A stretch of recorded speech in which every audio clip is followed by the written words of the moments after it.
Lalu kapan jadwal pemeriksaan Tom Lembong di Kejaksaan Agung? Kami akan tanyakan langsung ke jurnalis Kompas TV Putri Oktaviani.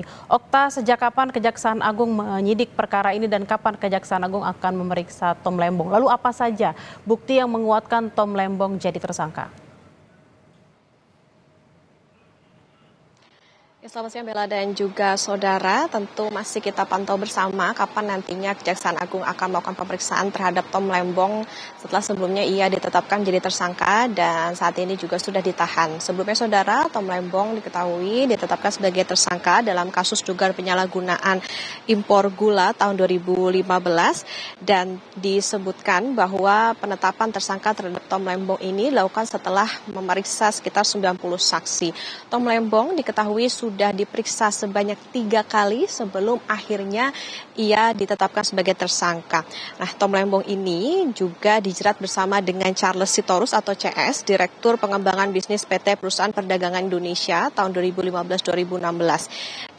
Diketahui bahwa penetapan tersangka antara Tom Lembong dengan Charles Sitorus ini juga berdasarkan alat bukti yang cukup, Bella dan juga saudara. Tapi tadi kami mencoba bertanya kepada Kapus Penkum Kejagung, memang saat ini masih dirinci lebih dalam lagi, masih didalami soal apa saja yang pasti alat buktinya, kemudian juga soal berapa sebetulnya kerugian yang memang karena sebelumnya diduga ditaksir mencapai 400 miliar rupiah, tapi saat ini juga masih dihitung soal bagaimana kerugiannya, termasuk juga nantinya apakah ada saksi tambahan maupun juga terbukanya adanya tersangka yang lainnya lagi. Nah, Bella dan juga saudara, kita ketahui bahwa Tom Lembong ini, kasus yang menjerat Tom Lembong ini awal mulanya di tahun 2015 saat adanya rapat koordinasi antar kementerian dan dinyatakan Indonesia ini tidak membutuhkan impor gula karena surplus, dan di tahun yang sama Thomas selaku Menteri Perdagangan saat itu justru mengizinkan persetujuan impor gula kristal 105.000 ton ke PT AP. Nah,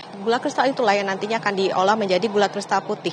Padahal impor gula kristal putih ini yang diperbolehkan adalah oleh BUMN, jadi diduga izin itu keluar tanpa koordinasi dengan pihak terkait. 28 Desember 2015, rapat koordinasi di Kemenko Perekonomian, salah satu yang dibahas adalah 2016 Indonesia butuh sekitar 200.000 ton untuk memenuhi stok dan juga stabilisasi harga. Nah, saat itu Charles Sitorus atau CS di November sampai Desember 2015 selaku Direktur Pengembangan Bisnis PT PPI memerintahkan stafnya inisial P untuk bertemu 8 perusahaan swasta.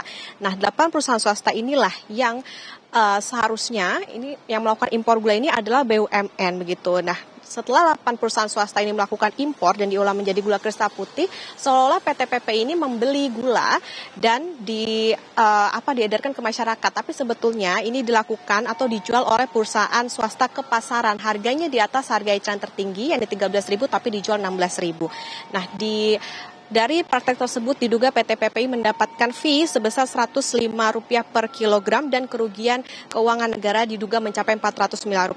Nah, saat ini penghimpunan alat bukti juga masih terus dilakukan, Bella dan juga saudara, termasuk juga tadi Kapus Penkum Kejagung mengatakan bahwa pendalaman ataupun penyidikan juga masih dilakukan sehingga nantinya tidak menutup kemungkinan adanya saksi yang juga akan diperiksa maupun juga adanya tersangka baru begitu. Jadi kita akan nantikan bersama, Bella. Baik, terima kasih atas informasinya Putri Oktaviani langsung dari Kejaksaan Agung Jakarta. Selamat bertugas kembali.